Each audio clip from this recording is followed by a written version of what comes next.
Muy buenas noches a todos y muchísimas gracias por estar de nuevo y acompañarnos, por estar aquí y acompañarnos en un diálogo de cada jueves. Y hoy quería agradecerle especialmente al Ayuntamiento, como siempre, por seguir apostando por los diálogos y por la cultura.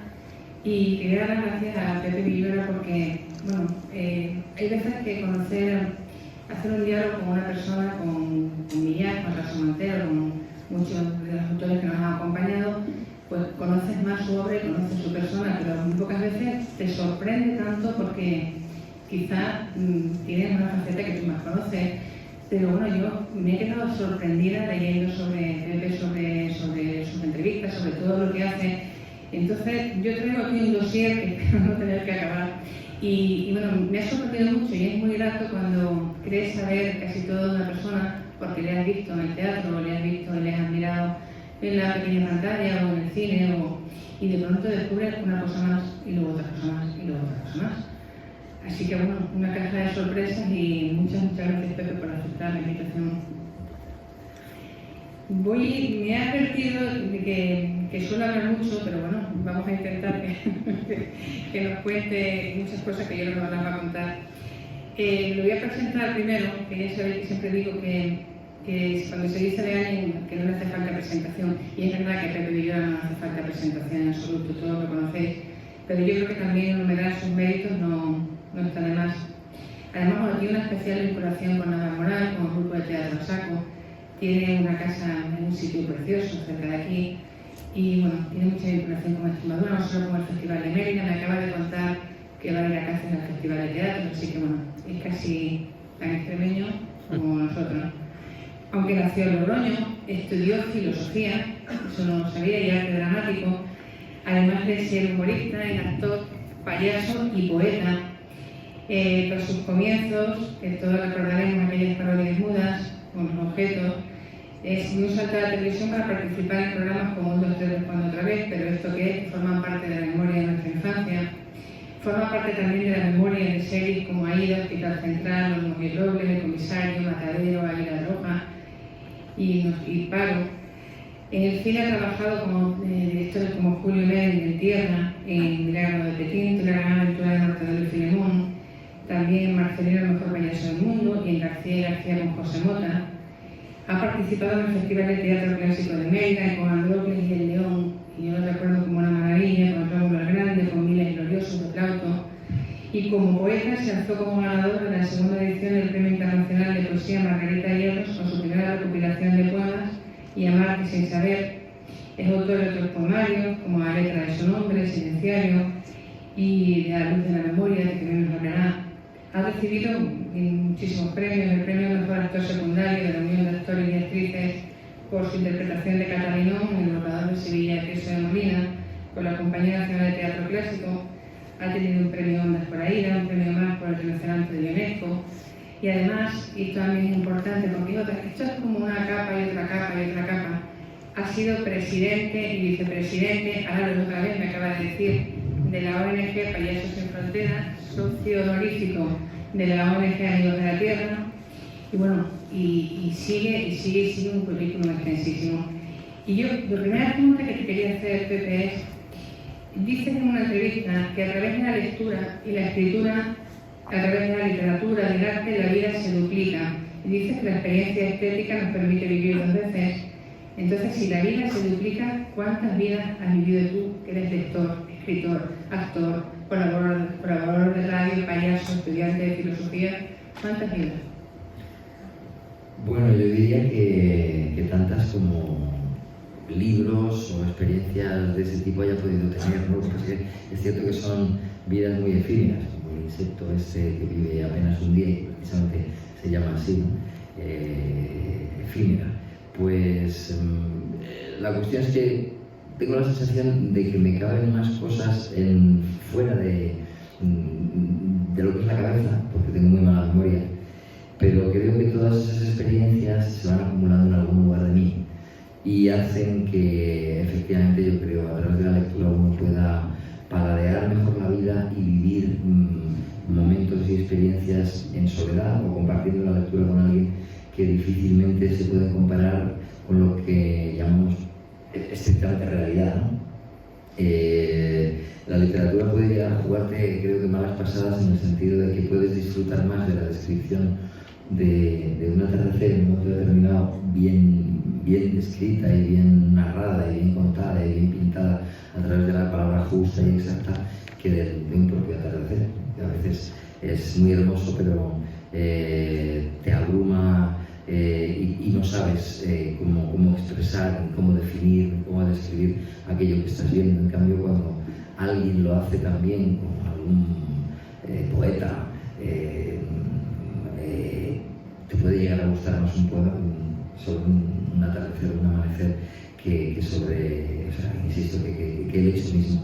De la misma manera que muchas veces pues, en la literatura encontramos historias de amor que luego en la vida no existen, ¿no? O que al menos no somos capaces de experimentarlas tan sublimemente como están narradas. Yo creo que el arte, en general, la pintura, la música, parten de la realidad, pero se llevan hasta lugares que no alcanzamos nada más que a través de esa experiencia estética. Y entonces, ¿tú cuántas vidas he vivido? No lo sé, no las he contado, pero muchas y muy cortas. Y en esta que está siendo, bueno, pues digamos el tronco, pues he vivido efectivamente cosas muy hermosas. Pero también es cierto que he olvidado muchas.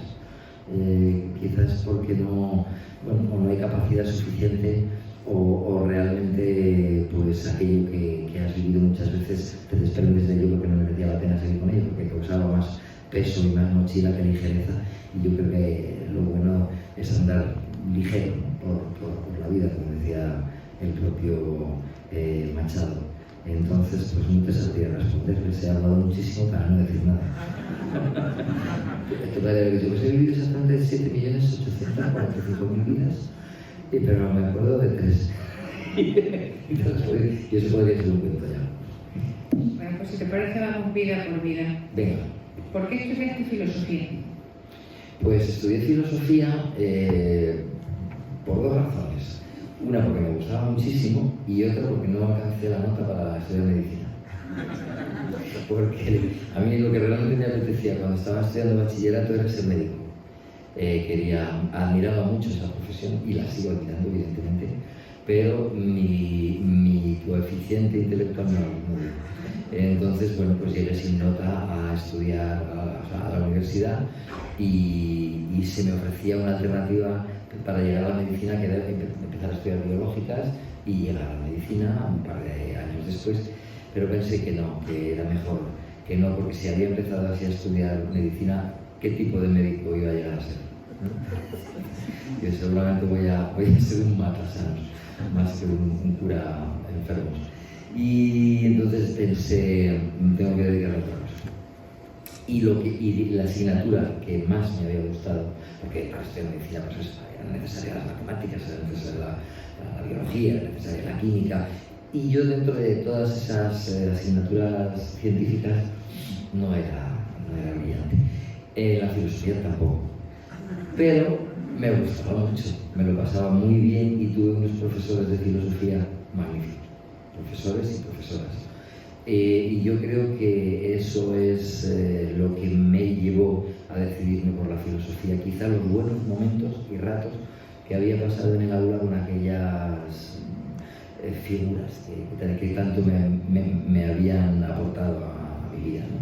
Aquellos profesores que me hacían pensar, que me hacían dudar, que me hacían expresarme y que tiraban de la lengua de los alumnos para, bueno, a ver, desarrolla esa idea, y que te hacían entrar en contradicciones. Me interesaba mucho esa dinámica del pensamiento y esas dificultades en las que ellos nos ponían cuando nos decían desarrolla eso, mañana traes eso escrito, esa idea, y piensa por qué realmente opinas así acerca de las cosas.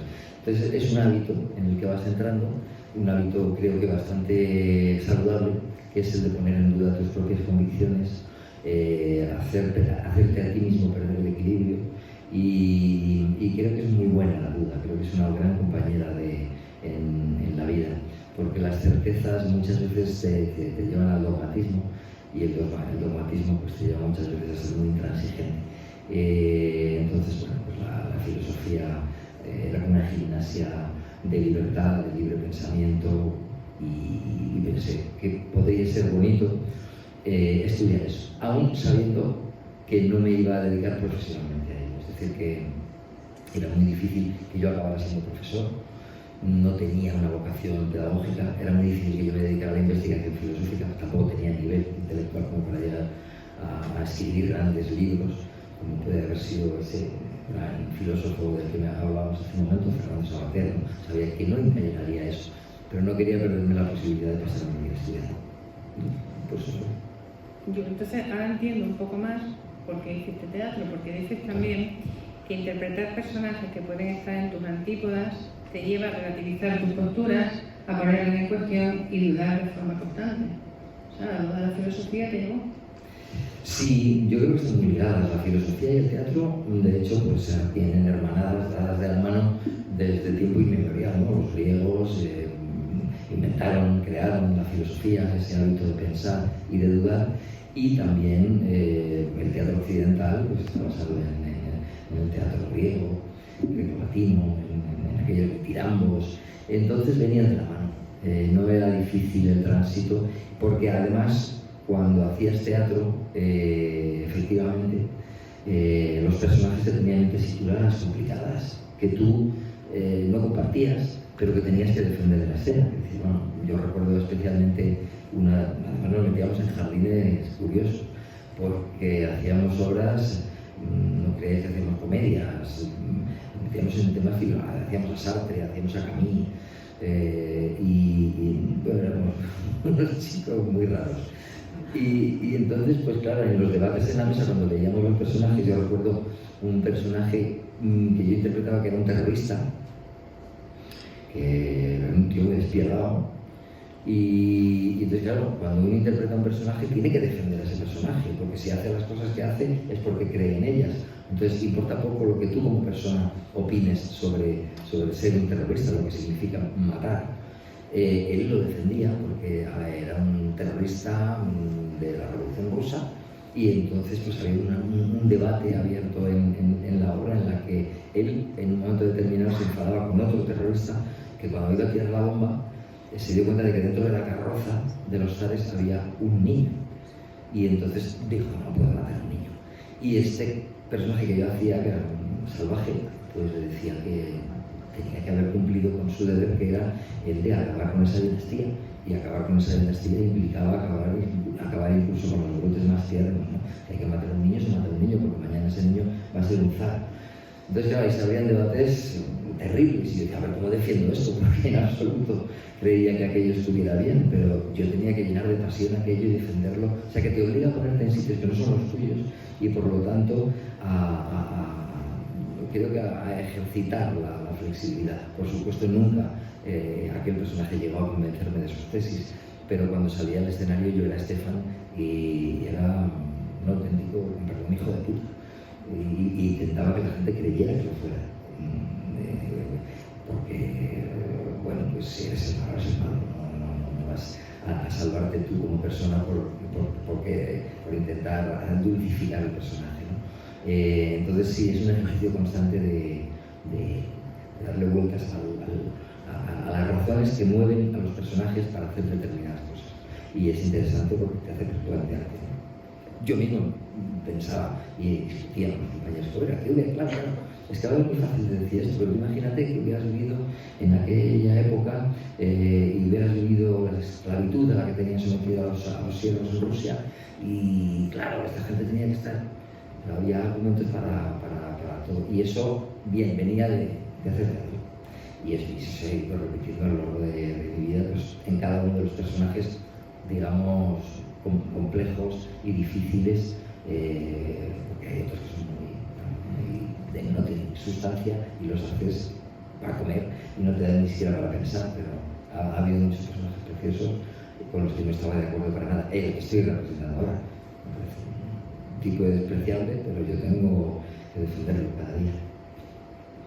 Porque eres un hombre de teatro, que esa es tu otra vida. Y dices, claro, estamos hablando, pero también dices que interpretas el teatro como un juego, que a mí eso me ha gustado mucho. Sí, es que yo creo que en general deberíamos jugar más en la vida. pienso. Pero el teatro es que no puede ser otra cosa. Yo siempre lo he entendido así. Desde que eres muy pequeño, las ganas, el deseo de hacer teatro surge de una forma espontánea. Enseguida uno se encuentra con niños y niñas que se dicen, vale que yo era, y entonces ya se atribuye un personaje, pues cualquier cosa, ¿no? Desde un ser humano, vale que yo era una princesa, o vale que yo era un dragón, ya pasamos a los seres mitológicos. Imagínate que de pronto, pues, vale que yo era un microbio, que la imaginación no tiene límites, ¿no? Y ya de pequeño pues uno jugaba y tenía un palo y se convertía en una espada, de pronto el palo se convertía en un caballo, una caja de cartón se convertía, pues no sé, en una armadura. El teatro no es otra cosa que juego. Después, bueno, pues van cayendo sobre él capas de otro tipo que lo convierten a lo mejor pues en algo como más exquisito y demás, pero no puedes perder nunca de vista que se trata de un juego y de que es un juego en el que incluyente, en el que deben estar todos incluidos, el público y los actores. Has de pasártelo bien en escena, en los ensayos, y has de hacerlo pasar bien a la gente. Y bueno, pues todos lo pasamos bien jugando. Lo que pasa es que bueno, nos vamos haciendo mayores y nos vamos poniendo fronteras a nosotros mismos y empezamos a decir, oh, esto no es un juego, Y siempre digo, oh, pues qué pena, ¿no? Porque creo que los juegos no implican falta de compromiso, sino todo lo contrario. En los juegos hay reglas, en los juegos hay que respetar a los otros, en los juegos tienes tú que intentar también superarte, en los juegos hay que aceptar la derrota. El juego es bueno, pues algo muy parecido a lo que llamamos vida real, pero mucho más divertido. Y si fuéramos capaces de levantarnos por la mañana con la sensación de que vamos a estar jugando, pues lo pasaríamos mejor y creo que seríamos más felices y seguramente haríamos mejores cosas.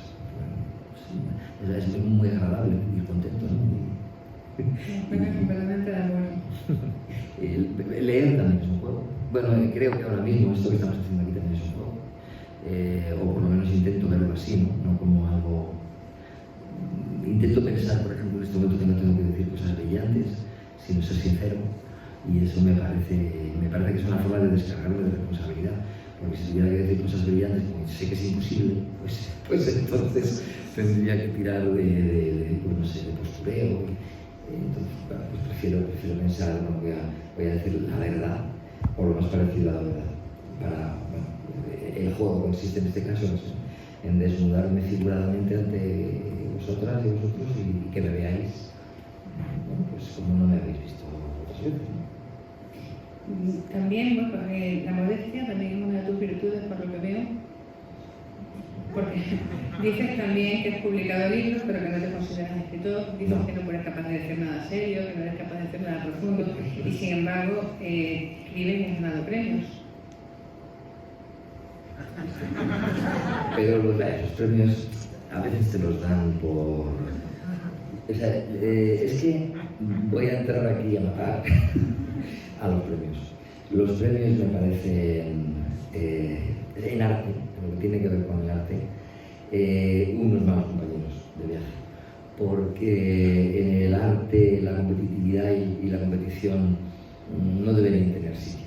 Yo lo paso muy mal cuando, por ejemplo, en los premios de interpretación que sean, en Goya, o en cualquier lugar donde se van a dar los premios, ves siempre a 3 personas, suelen ser 3 o 4, que llamamos nominados, ¿no? Los nombrados, los finalistas, intentando poner cara de póker y estar como todo el rato muy contentos, cuando realmente estás hecho polvo porque estás compitiendo con cosas que además no tienen ningún sentido, porque podrían tener cierto sentido si dijeras, vamos a ver, vamos a hacer que 3 actores o actrices interpreten al mismo personaje, el mismo pasaje, y vamos a ver esos trabajos. Y entonces podemos decir, bueno, pues el que más nos ha gustado, no el mejor, el que más nos ha gustado ha sido fulano o mengano, pero en los premios no se hace eso.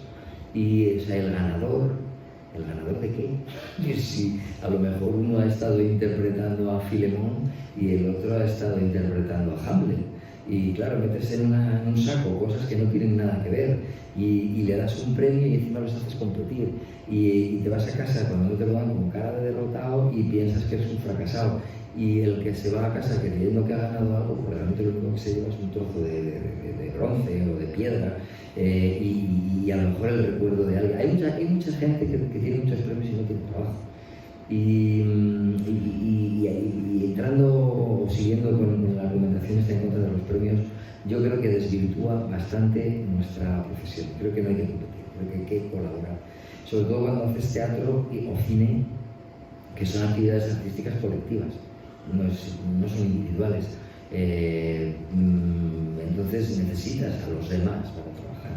Un actor no es nadie solo, que necesita sus compañeros, sus compañeras, necesita luego todo un equipo técnico, necesita, bueno, de entrada alguien que haya escrito lo que él va a interpretar, que generalmente no lo escribimos. Y luego, bueno, pues el premio parece, bueno, pues como que te significa a ti y que, sí, bueno, luego nos hacemos en elogios, gracias, quiero agradecer, que es un rollo también. Entonces, yo en contra de los premios en arte tengo muchas cosas. De hecho, bueno, gané, sí, ese premio, pero no me gusta presentar a ninguno. Porque digo, ¿cómo puedo estar yo? Además, de hecho, sabía quién estaba allí compitiendo, otros nombres que había y me dio mucha pena.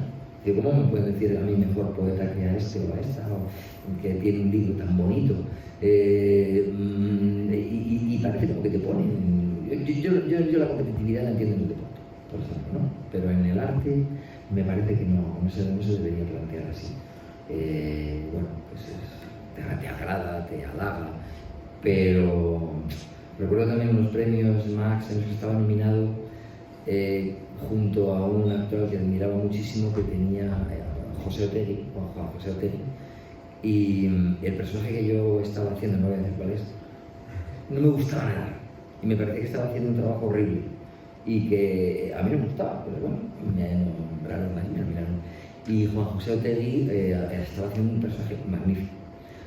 Había otro más que no me acuerdo quién era, pero yo pensaba, como me den a mí el premio, qué vergüenza.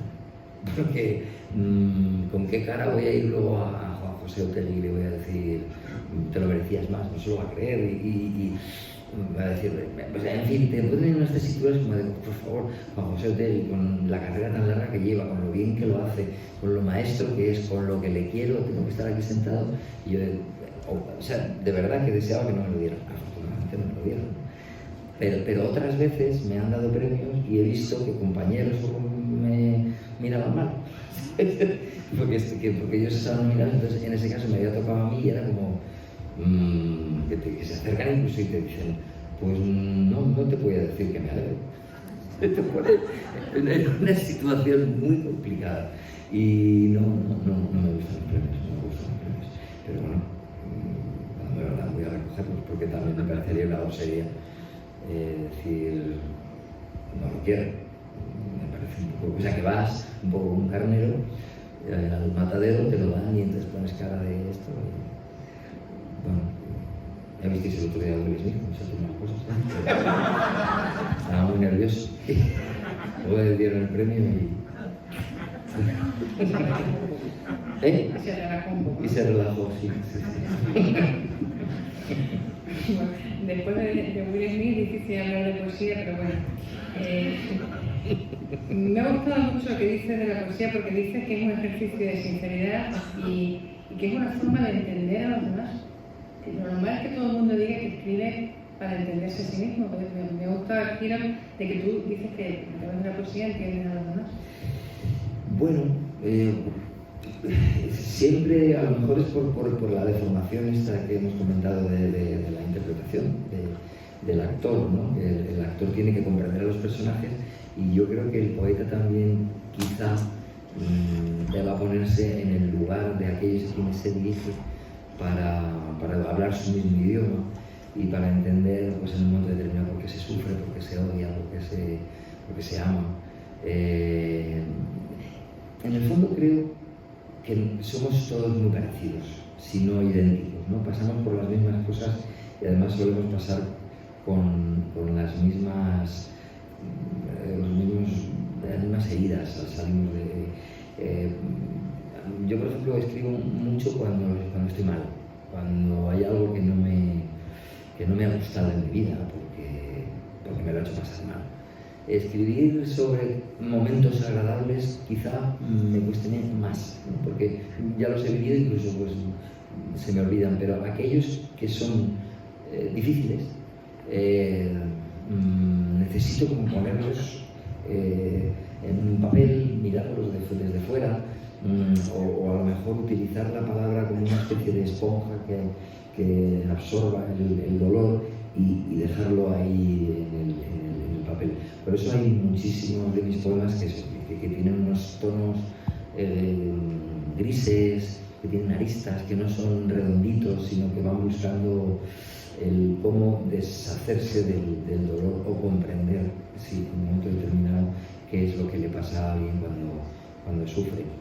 Creo que es cuando más falta hace, porque comprender algo, ¿no? Porque cuando está feliz, bueno, pues está bien comprenderlo, pero ya tiene su cuerda particular.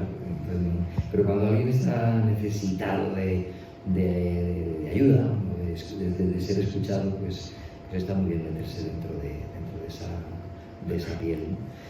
Volviendo a Will Smith, pues, vamos a volver a él. Habría escribir un poema sobre por qué llegó él a ese momento de ira y por qué no pudo contenerla, y qué había de postureo, qué había de fingimiento y qué había de verdad, ¿no?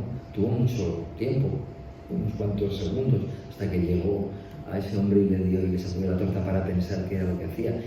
Realmente estaba tan iracundo que necesitaba desfogarse, se cegó de tal manera que no pudo hacer otra cosa. Fue la mirada de su mujer en un momento determinado la que le provocó mucha ira, y sintió tanta pena por ella. ¿Qué viven en casa esa pareja con esa cuestión, ¿no? con ese problema? ¿Qué pasó por su cabeza?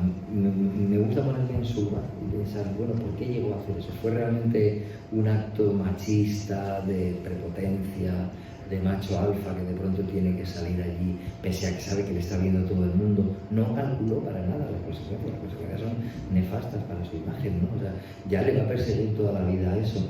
De la misma manera que a Fernando Gómez le persigue el ¡a la mierda! Pues puede haber estado trabajando toda su vida, pero no se acordaba de la mierda. Más que de muchas de sus películas, reconocemos que era un genio y tal, pero Fernando Gómez dijo ¡a la mierda! Entonces ya esa hostia a Will Smith le va a perseguir toda la vida. Siempre, y las bromas que se van a hacer, pues seguramente le van a seguir doliendo más que si se hubiera contenido. Por eso digo que meterte en la piel del otro e intentar comprenderlo yo creo que también es un ejercicio poético. Podríamos escribir un poema, seguirlo en conjunto. La hostia de Will Smith. ¿Por qué? ¿Qué le llevó a ese hombre a hacer esa tontería? Pues no tengo ni idea, pero es fascinante meterte en su cabeza y en su corazón. A veces hacemos cosas de las que nos arrepentimos, ¿no? En este caso ha sido visto por el mundo entero. Pues a veces haces cosas que dices, no, que no me ha visto nadie hacerlas, porque seguramente me arrepentiría por lo menos durante un tiempo, ¿no? Una mala contestación a alguien, una mala cara, no sé. Yo las veces que me he arrepentido de algo, la verdad es que no se me ha olvidado. Eso no se me ha olvidado. Hay cosas que me persiguen precisamente porque estoy arrepentido de haberlas hecho. Y puedo comprender que tenía razón para hacerlo, pero fallé. No sé. Entonces, bueno, pues ese tipo de situaciones son las que me interesan mucho. Los conflictos. Cuando uno está bien, pues está bien y ya está. Insisto. Pero cuando estás mal, estás conflictado, ¿qué me pasa? Pues surgen cosas muy, muy interesantes de dejar sobre el papel. Y si dice que las actividades artísticas no reconstruyen, a Will Smith no la reconstruye mucho, ¿verdad? Por eso Payasos sin Fronteras lleva la risa a los conflictos. Payasos sin Fronteras es la idea más genial que haya tenido un ser humano, yo creo, o una de las ideas más geniales que haya tenido un ser humano sobre la Tierra. ¿Y quién la tuvo? Un niño o una niña. Y además anónimo, no sabemos quién fue. Pero a ningún ser adulto, habiendo abandonado ya la infancia, se le podía ocurrir que tenía sentido mandar payasos a una guerra, ni hubiera tenido el valor de plantearlo, porque seguramente hubieran dicho usted está como una cabra, o lo hubieran mandado directamente a la porra, ¿no? Pero esta idea surge de la inconsciencia más constructiva, de la inocencia más valerosa, y nació así, es decir, pues en un colegio Cataluña, no recuerdo ni la localidad ni nada, ni el nombre del colegio, pero estaban celebrando con motivo de la guerra de la antigua Yugoslavia unas jornadas como las que se pueden estar celebrando hoy en día en colegios, también con motivo de esta otra guerra nefasta a la que asistimos y que sufrimos, unos más que otros. Y en aquel momento pues a los niños se les preguntaba, ¿no? Y vale, una especie de congreso infantil, tenemos que parar esta guerra, ¿qué hacemos para parar esta guerra? Hay que hacer algo. Entonces un niño propuso, hay que mandar payasos a la guerra, porque cuando la gente se ríe no tiene ganas de matar. Un argumento imbatible, no puedes rebatirlo de ninguna manera. Entonces, bueno, pues se tomó nota de aquella idea y se hizo una propuesta a la que sigue siendo nuestro presidente y fundador, que es Turtel Poltrona. Le llamaron a casa y claro, él alucinó cuando su hermana, que era la maestra allí, le dijo, mira, tenemos una propuesta de los niños, quieren mandar un payaso a la guerra, tú eres payaso, ¿irías? Pues ese. Claro, un payaso no puede, los niños son sus generales, ¿no? Digo, pues si los niños lo dicen, habrá que hacerlo. Y fue, claro, la experiencia fue tan impactante, tan honda, tan profunda y tan indescriptible que volvió a casa diciendo, esto hay que hacerlo más y hay que llamar a otros que quieran. Y entonces, pues ahí está José y hay otro montón de payasos en Payasos Sin Fronteras que fuimos enamorándonos de la idea. Y yo, otro más, que tuve que caerme del caballo, como San Pablo, porque yo cuando oí la idea, de hecho, la primera vez que leí una noticia sobre Payasos Sin Fronteras pensé que era una broma. Payasos Sin Fronteras, porque en aquel momento Médicos Sin Fronteras estaba muy en boga, pero claro, yo había querido ser médico y eso me parecía serio, pero payasos, que yo ya era payaso, pero ¿qué pinta un payaso en una guerra? Y la pregunta no es esa, la pregunta es ¿qué hace una guerra en el mundo? ¿O qué pinta un soldado? ¿O qué pinta alguien con un arma entre las manos, con el dolor que eso provoca? Y entonces, pues, la manera de convencerme fue viajar, ver y volver a casa diciendo esto merece la pena, hay que hacerlo, hay que insistir y ahí andamos. Pero vamos, que la idea es de una mente infantil, es tan loca y tan maravillosa que a un adulto ya no se puede. Estamos ya muy apagaditos, no somos tan brillantes. De todas las vidas que estábamos hablando, has dicho que te quedas con la de payaso, que es un elogio enorme que te llaman payaso. Sí, llámame payaso. Gracias. ¿Me puedes decir cómo? Lo puedo hacer algo porque tú quieras. Lo puedo decir más alto, no, payaso. Pues sí. Y pues no sé, es que ya me lo he dicho tantas veces que me canso de escucharlo a mí mismo, ¿no? Pero es que esto es un elogio que te diga payaso.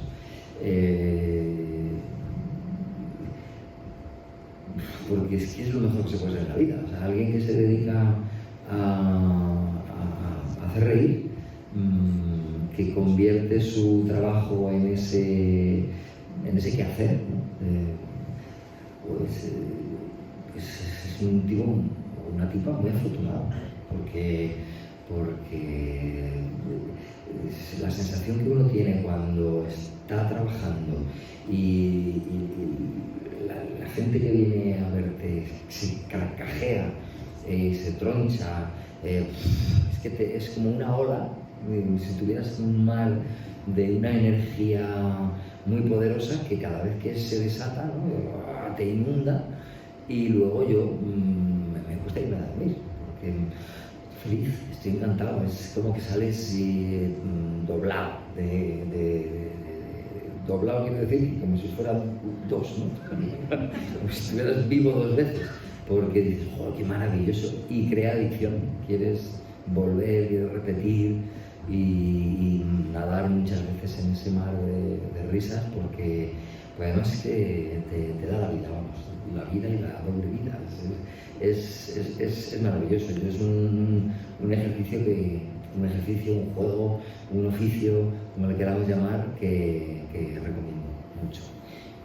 Porque todos hemos sentido alguna vez la sensación esa de cuando hemos hecho reír a alguien, de sentirlo muy importantes.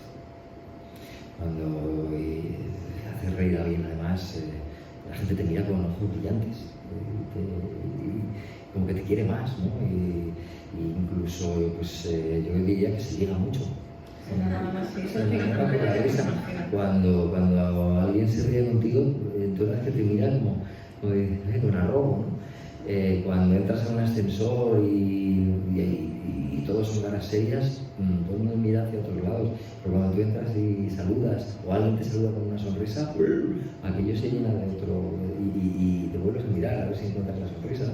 Si hay seriedad, no te vuelves a mirar, o nada, sencillamente te pones en el ascensor y luego te vas.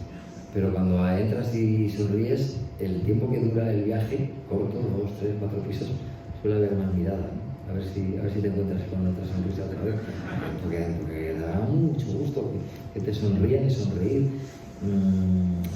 Una frase ya muy utilizada y muy manida, pero es cierta, la sonrisa es el camino más corto entre dos personas.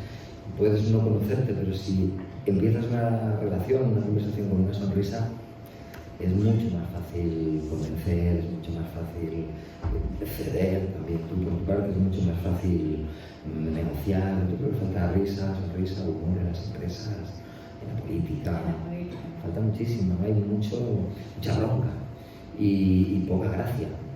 La palabra gracia tiene mucho que ver con lo divino, el estar dotado de gracia, el tener gracia, el ser gracioso es tener gracia.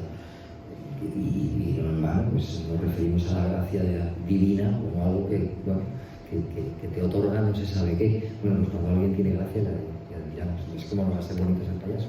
Si te sientes bien, si ligas más. No digo nunca, por eso, pero bueno. Me hace mucha gracia y que digas lo de la gracia divina, porque yo no sé si es verdad una cosa que he leído tuya. Dices que con 16 años fuiste a conocer una orden religiosa a Italia y que el primer día en el monasterio, en la cena, con el refectorio lleno de frailes graves y silentes, cogiste un montón de platos para ponerlos sobre el carro y se fueron todos al suelo. Sudaste tinta, dices, a los frailes no les dice ni puta gracia, claro, y comprendiste que era mejor ser payaso que fraile, que quizás habías nacido para hacer reír con mi torpeza. Sí. ¿Es verdad? Sí, es verdad, esa historia es cierta, sí. En aquel momento de mi vida yo era muy religioso, en aquel momento, y ahora ya no.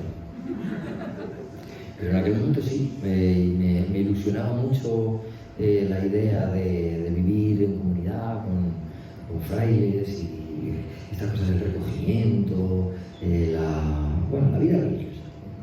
Y yo tenía un héroe particular, que era uno de los frailes, que se llamaba, ya murió, David, que era todo un héroe, que era un tipo que iba a misiones y entregó su vida. De hecho, además murió en Mozambique, entregado a una causa pues, en la que él creía. Su fe le llevó a morir por ayudar a la gente. Y entonces, claro, estaba iluminado con aquello y quería. Entonces, bueno, pues me propusieron hacer un viaje allí a Italia para conocer la orden, porque la orden había nacido allí, concretamente en Florencia, en un monte a las afueras de la ciudad que se llama Monte Senario. Un viaje fascinante para un crío de 16 años, yo iba encantado. Por un coche, por una carretera muy sinuosa, llegábamos ya a la anochecida, al convento. Todo era nuevo para mí, yo nunca había estado en un convento. Aquí en España además vivían en pisos. Bueno, pues llegamos a llegar con la anochecida y estaban todos, fuimos a rezar, bien, todo perfecto. Pero luego fuimos al refectorio a cenar y estaban todos, o sea, muy viejos. La mayoría eran viejos y estaban ahí todos, y todavía en el espacio. Y yo, pues para hacerme el majete, Cuando terminamos de cenar y la joven y yo estoy viejo, no puedo con su alma, pues me levanté y empecé a recoger platos, muchos, y me una buena pila de ellos, y cuando lo llevaba al carrito para llevarlo al lavaplatos, pues tropecé. Se cayeron todos los platos y entonces desde ahí, vamos, ya imaginaos el estruendo en una sala grande de estas o en techos altos, cómo suena eso, ¿no? En el silencio conventual. Yo creo que ese día decidieron que no les merecía la pena. Aquella vocación estaba tocada. Era el maligno, ¿no? Yo me quedé con una cara de gilipollas así, miraba desde sus hábitos así talares, negros, y claro, los compañeros con los que había viajado, que eran un poco más mayores que yo, tendrían 20 y tantos, que fueron a presentar al novicio nuevo, pues claro, se ponían así, no querían reconocer que me habían traído. ¿Quién es este gilipollas? Que el primer día que viene nos destroza la vajilla. Yo. Y lo pasé muy mal, ¿eh? No, ese día yo no pensé que quería ser payaso, yo ese día lo que quería es que me tragara la tierra. Lo que pasa es que luego ya, la comedia es eso, ¿no? Es tragedia más tiempo, que también una frase muy dicha, necesité poco tiempo, no sé, media hora, cuando me metí en la cama yo me descojonaba. Porque empezaba a ver las caras de los pobres y digo, por poco no mataba a uno, ¿sabes? O lo matas de risa, o lo matas de pena, o lo matas de odio, porque y claro, en la cama me descojonaba vivo pensando en lo que había pasado y en que a lo mejor aquello no era para mí. A lo mejor aquello no era para mí. Y lo dejé. Bueno, me echaron. El resultado es el madre mía. Es un momento más maravilloso de mi vida. Claro, entienden ahora cuando yo decía que cada cosa que leía era otra vida nueva tuya. Y otra vida tuya también, tú nunca has tenido problema en significarte políticamente, es decir lo que piensas, y además siempre has dicho que los ciudadanos tenemos mucho más poder del que creemos tener.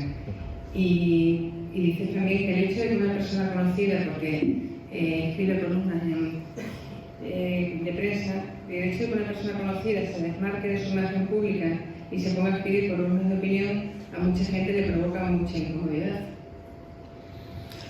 Sí, bueno, es que, a ver, yo defiendo, pues eso, el derecho de cada persona a expresarse libremente y creo que lo mejor, y además no lo mejor, sino lo inevitable, es que no estemos de acuerdo. Cada uno tiene su forma de ver las cosas y hay tantos puntos de vista como seres humanos. Entonces, difícil, lo peor yo creo que lo peor que puede pasar a los humanos es ser un rebaño, que no piensa y que no dice lo que piensa por miedo, por temor a poder ser censurado, por la libertad de opinión me parece fundamental para construir una sociedad robusta y sana. Entonces, dentro sobre todo de esta profesión de actores, pues constantemente te encuentras con gente que dice no te signifiques porque no te va a traer nada más que problemas, porque nunca vas a encontrar que todo el mundo te dé la razón, porque claro, estaría bueno, sería muy... hay gente, o sea, y vas a concitar incluso la mala uva o el odio de algunas gentes, y bueno, ¿qué puede hacer, no? Pero cuando me preguntan, yo contesto y me gusta decir lo que pienso, ¿no? La mayor educación del mundo y el respeto hacia quien no esté de acuerdo conmigo, pero disfrutando, jugando precisamente a encontrar en la diferencia lo mejor del ser humano, la diversidad, Y luego, una vez que ya estamos de acuerdo en que somos diversos y no pensamos igual, toca convivir y respetarse. Pero es que pensar todos iguales es una parte imposible, sería un desastre. Porque bueno, dejaríamos de ser humanos, dejaríamos de ser divertidos, dejaríamos de tener nuestro punto de vista y nos convertiríamos pues en un poco más que borregos, ¿no? Entonces, bueno, pues hay un precio que pagar por el hecho de decir las cosas, y es que hay gente que se enfada por lo que pienses. ¿Qué voy a hacer? Pues tirar para adelante, porque si me pliego al miedo o me pliego a la comodidad y digo, pues de verdad, mira, es muy incómodo decir lo que uno piensa, mejor no lo digo. Sé que voy a estar peor, porque voy a pensar, hombre, no estaba haciendo para nadie opinando, ¿no? Yo intento ser muy cuidadoso cuando opino, porque casi siempre parto de la idea de que no tengo ni idea de nada, que soy un ignorante profundo, pero bueno, desde donde estoy opino esto, con lo que sé veo tal. Luego viene alguien y me dice, pues es que no tiene ni idea, porque esto es así y no sabe. Vale, pues entonces me retiro lo dicho, pero a veces creo que a veces acierto. Lo que pasa es que aunque no acierte, siempre opinando desde la ignorancia, ¿no? Miren, pues hombre, ¿por qué no voy a poder opinar sobre la guerra de Ucrania? ¿Por qué no voy a poder opinar sobre lo que ha hecho el presidente Sánchez con el Sáhara estos días? ¿Por qué no voy a poder opinar sobre lo que dice un político determinado sobre lo que ha dicho si me parece una barbaridad? Tengo derecho a decirlo y a discrepar. Y creo que además eso es lo que construye realmente, ya me estoy repitiendo, pero lo repito con ganas, una sociedad diversa y sana. Porque la democracia es una sociedad donde se convive siendo diferentes y pensando diferentes y construyendo juntos desde ahí. Seamos diferentes y disfrutemos con ello y construyamos desde ahí. Entonces, bueno, pues por eso sigo escribiendo muchas veces tonterías, que no nos pueden comparar con los artículos de gente que realmente sabe acerca de lo que opina, pero bueno, yo escribo y además lo pone muy claro, payaso, ¿no? Pero es un payaso. O sea, pues ¿qué va a opinar un payaso?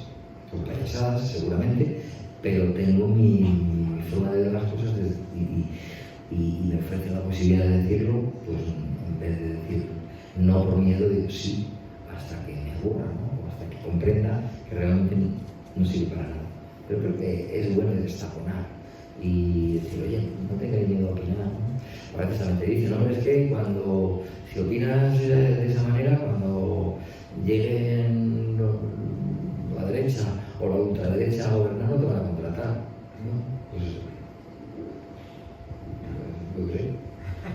habrá que pagar un precio, ¿no? Si es así el juego, pues, pero creo que merece la pena asumirlo. No por valentía, sino sencillamente por convicción, ¿no? A lo mejor algún día no me veis sin trabajo, ¿no? Bueno, ¿qué va a hacer?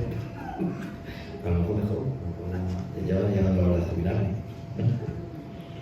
Tú has hablado de muchas de tus vidas y, bueno, y tu vida personal.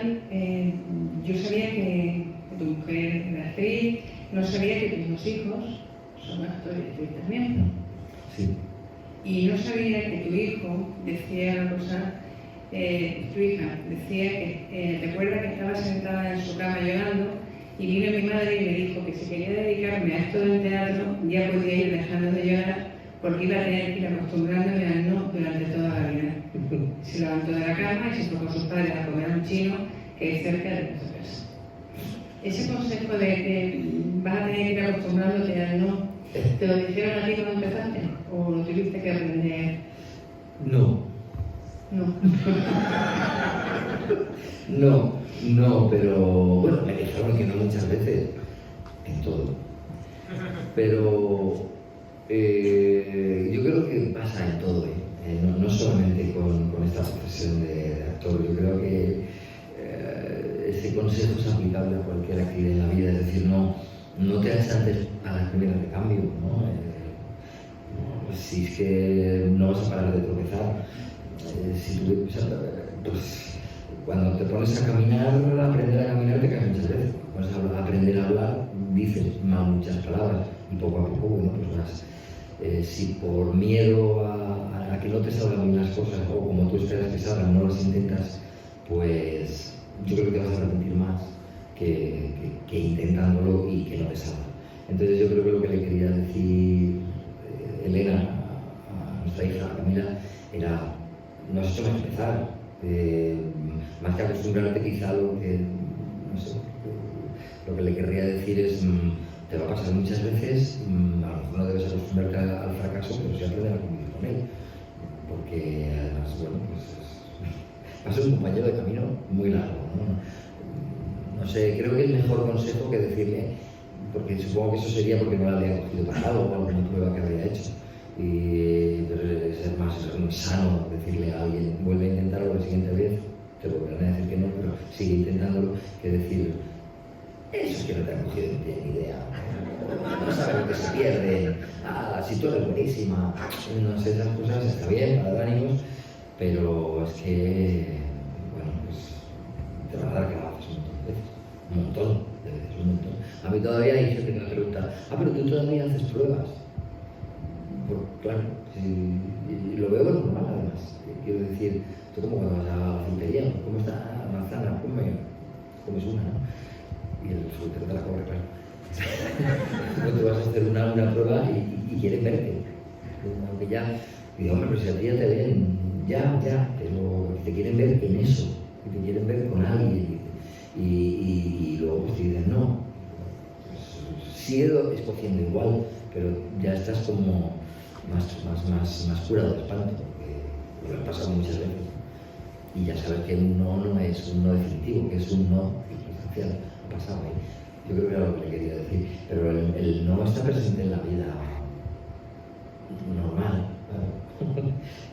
Es que sí, no sé, yo creo que hay que contar con eso, ¿no? Es un juego, siempre lo es.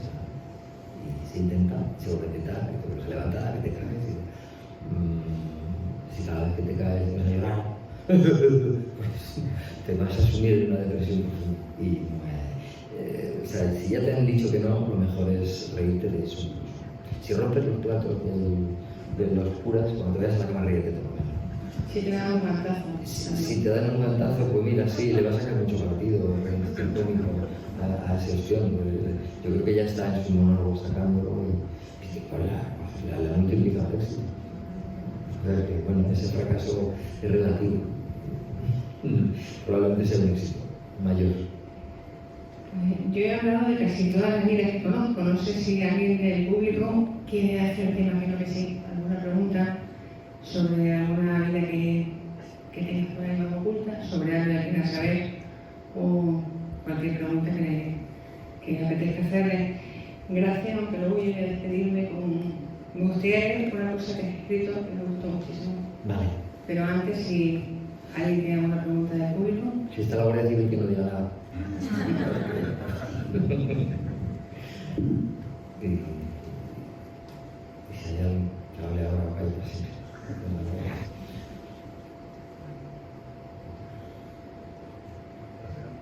Bueno, Pepe, ¿no te has lesionado nunca en ninguna de tus actuaciones de la escalera? Sí, pero nunca nada así excesivamente grave. Alguna vez he pasado por una brecha, nunca me he roto nada. Y además es curioso porque el personaje está construido sobre el fracaso y sobre la caída y sobre el tropezón, pero cuando ocurre algo que es verdad, la gente no se ríe, se da cuenta de que aquello que te ha pasado les duele tanto como a ti. Y eso es muy bonito porque volvamos a ver el juego. La gente que te está viendo sabe que hay un juego ahí. Entonces, si el juego se rompe porque tú le has hecho daño de verdad, la gente ya deja de reírse. ¿No? Es curioso eso, cómo se congela, la gente se preocupa. A mí me caí de la escalera abajo del escenario y, bueno, idiota que soy, y iba con los ojos cerrados, la tapaba con una venda y cuando la escalera empezó a caerse yo empecé a pensar, creo que me estoy cayendo. de la tarde. Y cuando caí al suelo, claro, no hubo risas. Y encima del escenario todo lo que pasaba era caídas, no sé qué, y ahí se reían, pero ahí se dieron cuenta que era verdad y no hubo risas, o como la gente se contiene, ¿no? Entonces, no, es bonito ver cómo la gente matiza. Fíjate que se me cae o me mato y la gente hubiera sido muy triste, ¿no? Los payasos que mueren entre risas porque creen que forma parte del número. Sí, la ficción es divertida y la vida, el fracaso en la vida no lo es, pero hay que intentar convertirlo. Cuando no te salen bien las cosas, acordarte de cómo lo haces en escena para que... Yo quisiera ser mi payaso en la vida, quisiera ser mi payaso, saber vivir con el fracaso y con el desastre y con mis torpezas como él, porque él es muy feliz con sus cosas, ¿no? Con sus errores y cuando no sabe cómo se monta, cómo se pone una chaqueta, es feliz, porque bueno, convierte de pronto la tragedia en una fiesta. Y eso el payaso es un alquimista que convierte, y yo en mi vida me enfado un montón, voy conduciendo con el coche, y el payaso estoy seguro que no haría eso. Algún día tengo que salir a la calle con él, a ver cómo se comportaría él en la vida, porque no acabo de integrarlo en mi vida. Él vive cuando sale al escenario, pero luego en mi vida yo soy tan tonto como el demás. No soy tan inteligente, tan empático, tan divertido como el payaso. Ya quisiera. No.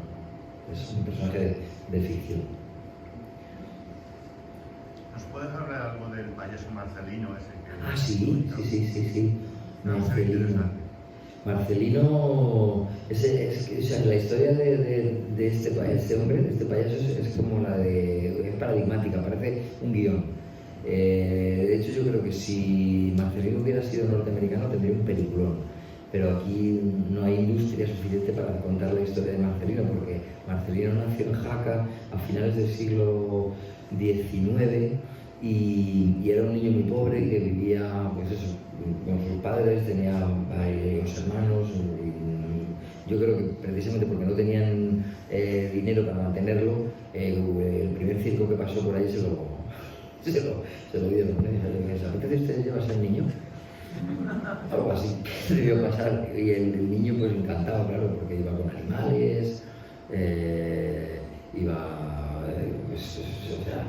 con magos, con equilibristas, aquello era un mundo mágico, y él al principio se dedicaba a dar de comer a los animales, a poner y quitar sillas, pero tuvo la suerte de que le empezaron a enseñar el oficio de acróbata, de malabarista, de payaso, y tenía una especial capacidad para eso, y empezó a despuntar hasta llegar a un teatro circo en Bélgica. Después ya cruzó el Canal de la Mancha y en Londres triunfó, y allí se hizo el payaso más famoso de Inglaterra.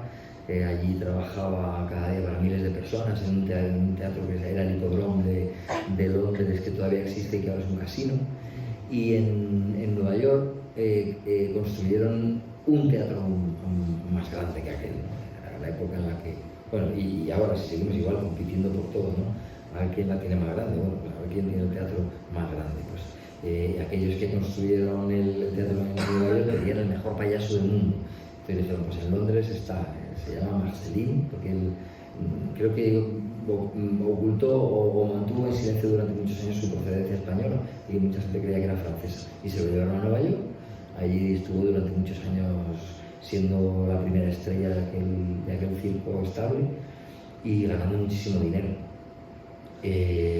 La industria del entretenimiento entonces estaba basada fundamentalmente en el directo, en los grandes espacios donde había caballos, había estanques artificiales, cientos de bailarinas y bailarines, y números muy vistosos y aforos muy grandes de gente, ¿no? La gente pagaba dinero por ir a ver aquello. Pero llegó el cine y el mundo del espectáculo cambió radicalmente. La gente dejó de ir a esos espectáculos y empezó a ir al cine. Era más barato y más espectacular, porque veían en una pantalla cosas que claro, no podían sospechar que pudieran producir, ¿no? Hostia, pues si estoy viendo un barco, si estoy viendo realmente, pues no sé, una persecución con caballos. Y Marcelino no supo adaptarse a ese salto tecnológico, se quedó con su circo y con su payaso, montó un circo y se arruinó y empezó a perder popularidad, empezó a perder dinero y finalmente también fue un hombre muy desgraciado en lo que tenía que ver con sus relaciones conyugales. Se casó 2 veces y las 2 veces un desastre. O sea, yo creo que era un hombre muy dotado para la vida en el escenario, pero fuera no tenía prácticamente amigos, o sea, una vida bastante tristona. Y luego cuando ya se hizo mayor y arruinado y sin amor, pues acabó pegándose un tiro en un hotel con una pistola que se compró con lo último que le quedaba, que parece ser que era un alfiler muy bonito que llevaba y que le habían regalado en su momento de esplendor. Y Marcelino se pegó un tiro, lo enterraron allí, no había dinero para enterrarlo, Chaplin primando flores y bueno, la asociación de artistas de circo y tal le pagó el entierro y se olvidó. Ya Marcelino desapareció del planeta para siempre, allá por el año 27 o así, creo que fue cuando se suicidó. Y casi un siglo después un periodista descubrió algo, un periódico, lo leyó que había existido y empezó a investigar, a tirar de hemeroteca y escribió un libro y luego pues un director de cine aragonés, que es amigo, decidió hacer una película con muy poquito dinero y me llamó para interpretarlo y entonces digamos que a Marcelino lo hizo desaparecer en su día el cine, fue el torpedo que hundió el barco en el que él navegaba y luego el cine de nuevo lo ha vuelto a poner en presencia de la gente y ahora en Aragón pues hay ya festivales que se llaman así, hay hasta grafitis, hay menús infantiles en los restaurantes, menú Marcelino y bueno pues hay un premio también de circo Marcelino Orbés. El cine ha vuelto, digamos, es muy bonita la historia en ese sentido también y la historia de Marcelino es muy triste pero es paradigmática del payaso fracasado, arruinado, que todo le va mal y que acaba mal. No sé si conoces que aquí en Extremadura también tuvimos al gigante extremeño, que tuvo una vida sí, parecida. hay una película también. Sí. Ah, bueno, no, la película, no, estoy confundiendo dos. Un libro, no, estoy confundiendo al gigante vasco, que sí. No, esa historia del gigante extremeño no la conozco. En Puebla de Alcocer nació y también se lo llevó a un circo, se lo compraron a sus padres y ahora 2 y pico metros y su esqueleto está en Madrid en el Museo Etnográfico. Se lo compró un médico, le dijo antes de que te mueras te pago tanto dinero y me das tu cuerpo. Y ahí está en el Museo Etnográfico que está ahí en Atocha. Sí, pues es que creo que ese esqueleto lo he visto, porque no sabías que era extremeño. Qué grande. Sí, José. Tú sabes muchos secretos míos, ¿no? No, has nombrado antes el tema del Sáhara, entonces quería saber cuál es tu opinión de la decisión que ha tomado el gobierno con respecto a este problema. Pues ya lo sabes. Pero me apetece que... Es por compartirlo, ¿no? Claro. Me gusta comentarlo. Vale, pues sí. Pues me parece un error político y me parece una traición infame. Y yo creo que le va a pasar factura también. Creo que es error político porque si piensa que va a conseguir cambiar la postura de Marruecos en determinadas actitudes y comportamientos que tiene con respecto a España, tal como la inmigración o con lo que pueda tener que ver con Ceuta y Melilla, se equivoca porque no voy a decir Marruecos, voy a decir directamente el rey Mohamed VI ha demostrado ser alguien que no tiene respeto a nada y no se casa con nadie, que le da igual y que es capaz de utilizar a seres humanos como artillería para arremeter contra un país, ¿no?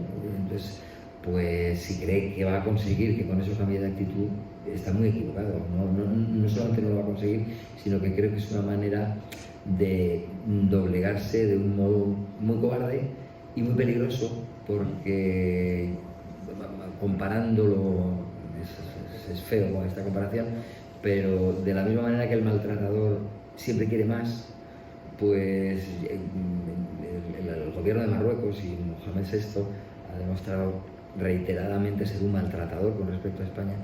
Entonces la postura sumisa por parte de nuestro país me parece que no va a hacer que él cambie. Un maltratador es alguien que está mal y que tiene una obsesión por el maltrato y que es un sádico, de alguna manera, ¿no? Entonces, pues no va a cambiar, por eso.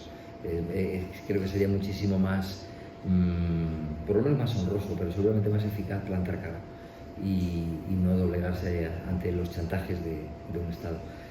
Y luego me parece que es una traición infame porque tenemos unas obligaciones con todos los seres humanos en general, pero con el pueblo saharaui España muy concretas, que son debidas a un proceso de descolonización inacabado y muy mal llevado, del cual no nos hemos hecho cargo. Que en la transición española pues abandonamos a aquella gente allí que eran ciudadanos españoles, porque en aquel momento España, o sea, el Sáhara Occidental era la provincia número 53 de España, es decir, tenía el mismo estatus que pueda tener Cáceres o que pueda tener Albacete o que pueda tener Logroño. Eran ciudadanos de pleno derecho con su carnet de identidad los saharauis que vivían en el Sáhara Occidental. Eso fue una maniobra del franquismo para no tener que iniciar un proceso de descolonización, pero era lo que había. Legalmente era la provincia 53. Cuando los saharauis empiezan a solicitar, sino a exigir su independencia, pues lo hacen en un momento delicado en el que Franco está muriendo y el rey, ahora emérito, entonces príncipe de España, pero ya estaba a punto de llegar a la corona, siente que no puede meterse en ese lío y entonces abandona y pacta con los Estados Unidos para eso. Es la primera gran traición, ¿no? Los dejamos aquí y firmamos los pactos de noviembre del 75 en Madrid, entre Marruecos, Mauritania y el gobierno de Arias Navarro, y ellos se reparten el territorio y se abandonan los saharauis. Esa es la primera gran traición. Yo creo que esta es la segunda gran traición, un momento en el que, sin que sea necesario, sino más bien conveniente mantener una neutralidad, te decantas por lo que dice Marruecos y te entregas al maltratador. Te humillas ante él y abandonas a las víctimas. Luego, por otra parte, está el velo de silencio absoluto que se ha extendido siempre sobre ese tema en España, y eso es una vergüenza para nosotros, ¿no? Que nadie o que muy poca gente sepa qué ha pasado allí, que en los colegios es algo que no se mencione, que cuando haces, por ejemplo, un documental como hemos hecho hace poco nosotros, vayas a Televisión Española y te digan si quieres que te demos dinero, tienes que quitar el tema saharaui. Habla de los refugiados, pero no hables de los saharauis porque nos creas un problema, por la sencilla razón de que los saharauis son los refugiados made in Spain, son los que hemos creado nosotros con nuestro comportamiento. Entonces, pues la postura de Sánchez me parece muy contradictoria también, y muy vergonzoso que vayas por el mundo pregonando los derechos de los refugiados ucranianos, que evidentemente los tienen, y que te olvides y reniegues de los derechos de los refugiados saharauis. Bueno, pues me parece todo eso y más, pero bueno, y por último, pues que yo creo que es algo que va a pagar, porque si bien, como eso también lo dicen muchos saharauis, si bien los gobiernos españoles no han abandonado reiteradamente al pueblo saharaui, los pueblos de España no han olvidado, ¿no? Y han seguido manteniendo contacto y enviando caravanas de ayuda y acogiendo niños y niñas en nuestras casas y tendiendo lazos permanentes de contacto, porque bueno, pues sentimos afinidad por un pueblo abandonado en el desierto y no queremos que eso. Y yo creo que su imagen, a mí desde luego me ha defraudado muchísimo, me ha parecido un acto muy vil. y me gustaría poder decírselo a la cara. Como lo que puedo hacer es escribirlo, pues lo escribí y se lo dije así. No sé si le llegará o no le llegará, pero confío en que haya muchos, que seamos muchos los que se lo digamos y que luego pues le hagamos pagar un precio. No, es una torta como veis un poco. Ay, pero... Quería hacer una pregunta. A ver, conocemos a Pepe Villuela, como bien has dicho, como actor, como escritor, como payaso, pero familiarmente sigue siendo igual de payaso o ya no es igual. Bueno, pues es que no. No, claro, yo soy una persona, o sea, ya he dicho que ya quisiera yo ser payaso siempre. No, yo tengo mucho genio también y me enfado y tengo una mala cara, ¿no? También una cara que no suelo mostrar nada más que en la intimidad, porque bueno, pues eso, yo tengo mis bajones, tengo mis enfados, no obstante, bueno, pues tampoco debo de ser una persona con la que sea difícil convivir, porque es verdad también que con mi mujer llevo 40 y tantos años. Entonces, pues es verdad que ella me conoce muy bien, sabe cuáles son mis defectos y cuando creo que me ve esa mala cara, pues sabe torearme muy bien y me conoce y entonces, bueno, pues luego me echa la bronca y inmediatamente a lo mejor no dice nada y después me dice, has vuelto a hacer la misma tontería, eres tan tonto como siempre, no aprendes. O sea, bueno, claro, ya quisiera yo ser como un payaso y tomarme las cosas con ese sentido del humor y con esa filosofía.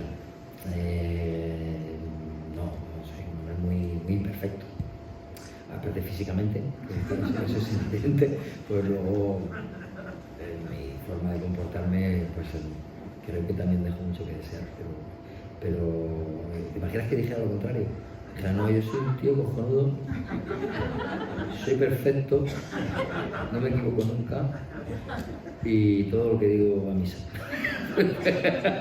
No, evidentemente no es así, entonces no me queda más remedio que corroborarlo. Y bueno, me pongo a deberes a veces y digo, no, esto no puede volver a pasar, pero pasa. Bueno, me equivoco muchas veces. Nada. Hola. Hola, yo quería preguntarte qué tal fue la experiencia de trabajar con tu hija en la serie Matadero.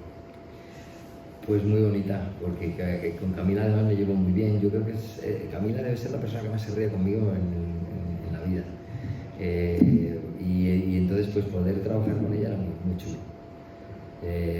Sí, además desde el primer momento le dije, yo no te voy a decir si lo haces bien o lo haces mal, porque no se lo digo a nadie, o sea, a mis compañeros nunca les digo, a no ser que me pregunten, ¿no?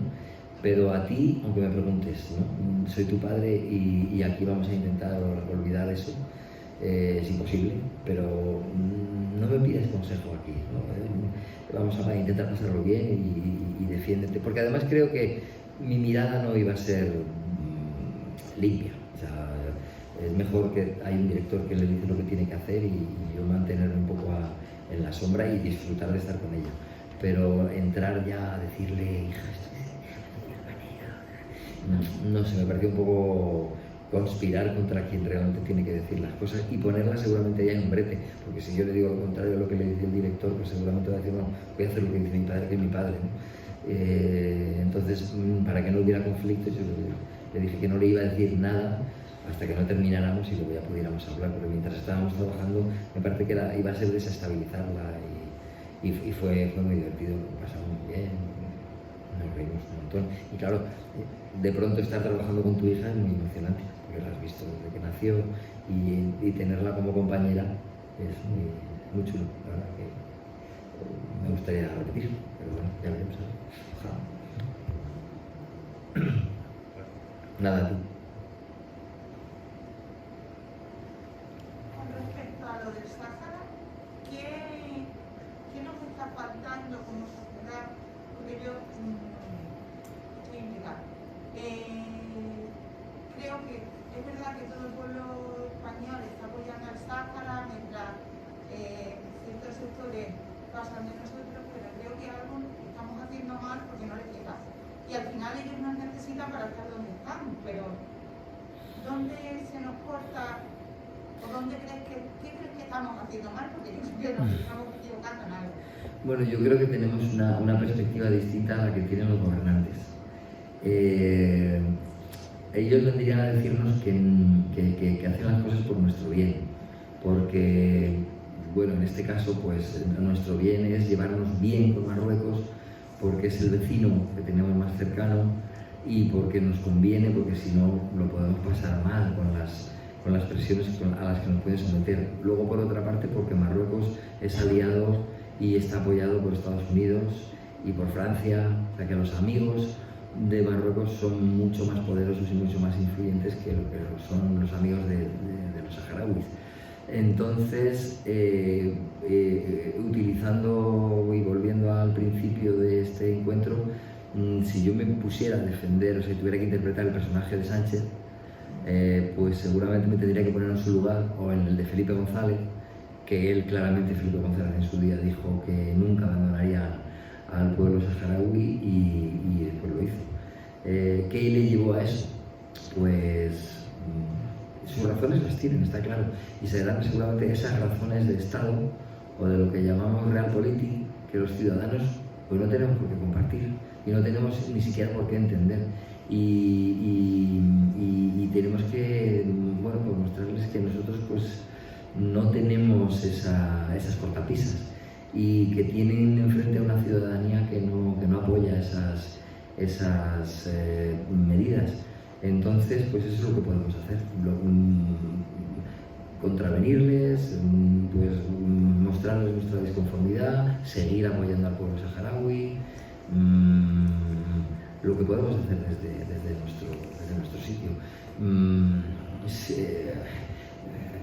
Ellos seguramente tendrían esa visión paternalista, ¿no? Es decir, no sabéis lo que nos cuesta hacer esto, pero es por vuestro bien. Y incluso serían capaces de decir a los saharauis, con mucha cara, de decirles, lo mejor que podéis hacer es dejar de ser tan protestones y acogeros a lo que Marruecos os dice, que es estar dentro de ese gran país que es Marruecos, con una autonomía. No sé que no hay quien se lo crea, que Marruecos iba a conceder un régimen autonómico muy abierto al Sáhara hasta el punto de poder considerarse casi una provincia autónoma. No, pero bueno, pues nosotros lo que tenemos que hacer, los que pensamos así, es seguir manteniéndonos firmes y seguir ayudando y seguir colaborando y seguir denunciando y seguir yendo a los sitios donde haga falta para mostrar nuestra disconformidad.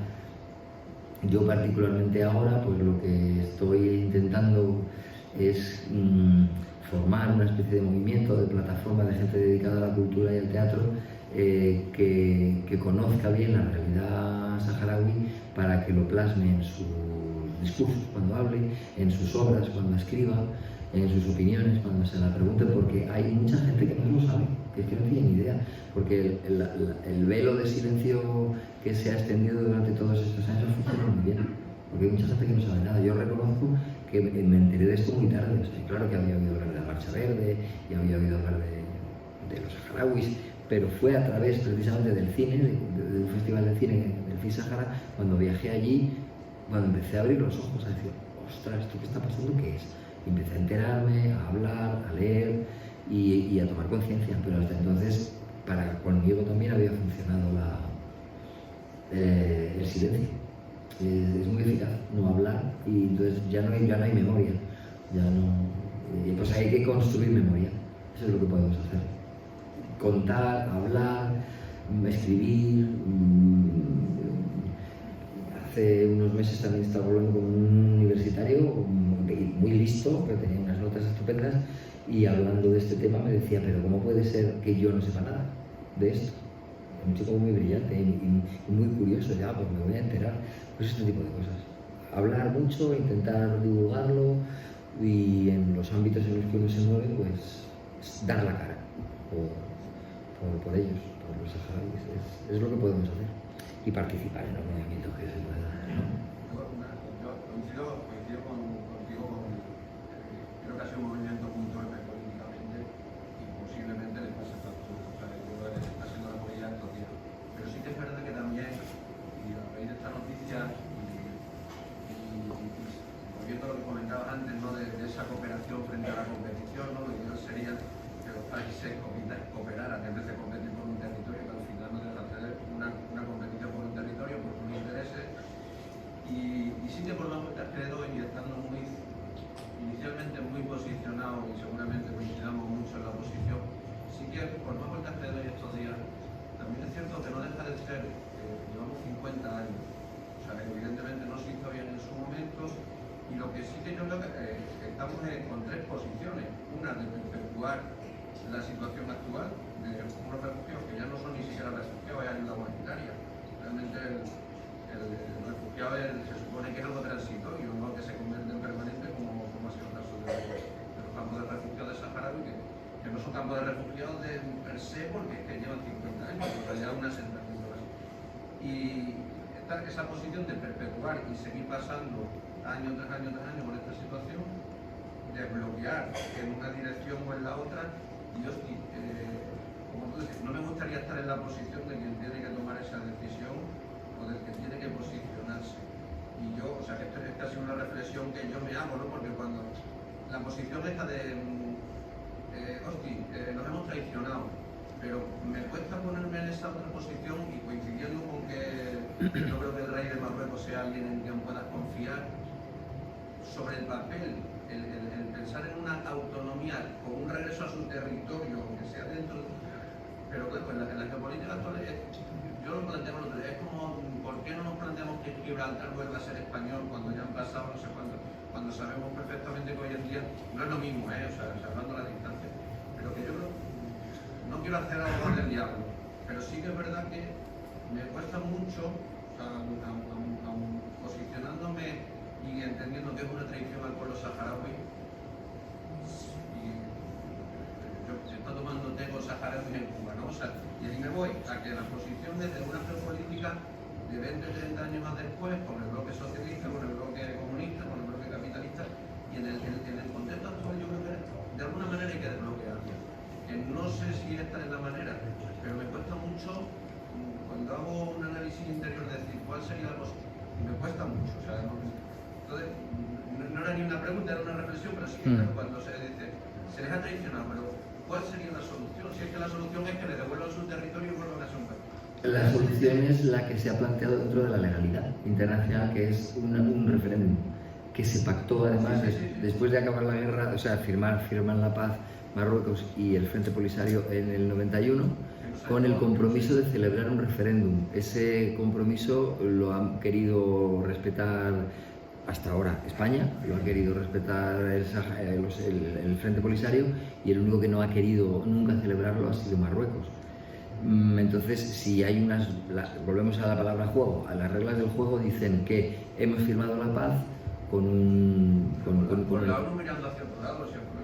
Claro, esa es la cuestión, o sea, que si en el juego alguien juega sucio, todos se desvirtúan. Si no se respetan las reglas, si hemos firmado un acuerdo de paz en el que decimos, callamos las armas para que hablen los votos, se va a celebrar un referéndum, y Marruecos lo firma y luego no lo lleva a cabo porque se va haciendo el longhi durante el paso del tiempo, porque sabe que el tiempo juega a su favor, porque cada vez hay más personas marroquíes allí y los saharauis están más machacados, pues alguien no está jugando limpio. Entonces, es una invocación, es cierto que la cosa está parada desde hace 50 años, 47, pero ¿quién tiene la culpa?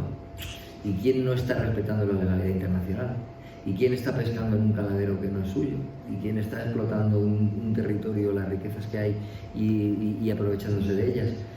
Pues no es el pueblo saharaui, o sea, no están jugando limpio. Entonces, desde el momento en el que no juegas limpio, posicionarte con el tramposo a mí me parece también muy deshonroso. Entonces, pues por desbloquear la situación, bueno, pues venga, me alío con el que no está respetando el juego para ver si el juego avanza. Pues es hacer trampas también, creo que, no sé, es mi opinión.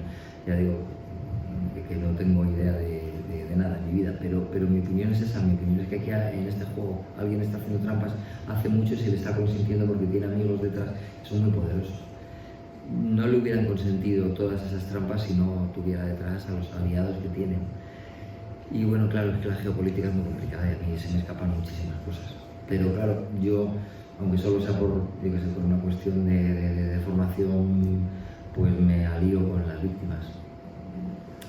Y a lo mejor las víctimas tienen muchos defectos y tampoco en algunas cosas han jugado limpio, no lo sé, pero sé quiénes necesitan más la ayuda, sé quiénes necesitan más la comprensión, sé quiénes están más abandonados. Y con respecto a los campos de refugiados, pues sí son campos de refugiados, porque no pueden ir a ningún sitio, están refugiados allí porque no pueden volver a su tierra. Ocurre lo mismo con los palestinos, llevan muchos años, pero no dejan de ser campos de refugiados, que parecen ciudades, pues son sitios de los que no pueden salir porque su vida correría peligro. Entonces es un extraño, porque parece que la palabra refugiados connota una temporalidad mínima, ¿no? Es decir, bueno, pues poco tiempo.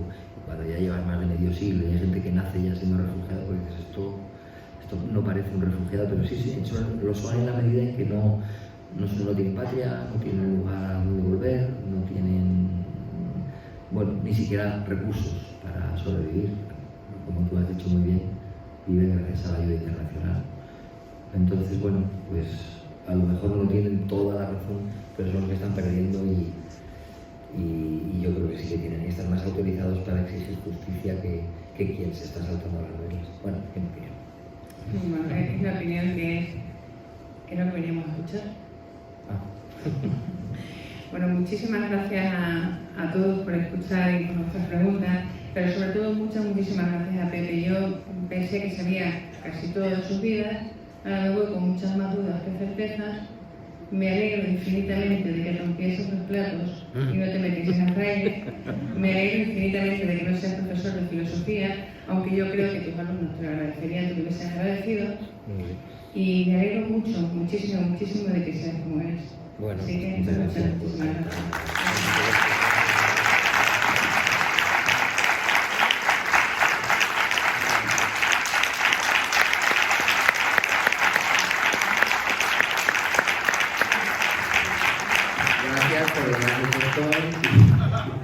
Y nada, espero que nos veamos más veces y que deciros que yo me he pasado bien. Soy un egocéntrico y solo hablo de mí. Abrazos. Pueden comprar sus libros. Pueden comprar sus libros si quieren para que los firme el autor. Están la librería del Encuentro, como siempre, ha traído libros si les apetece. Muchas gracias por traer los libros.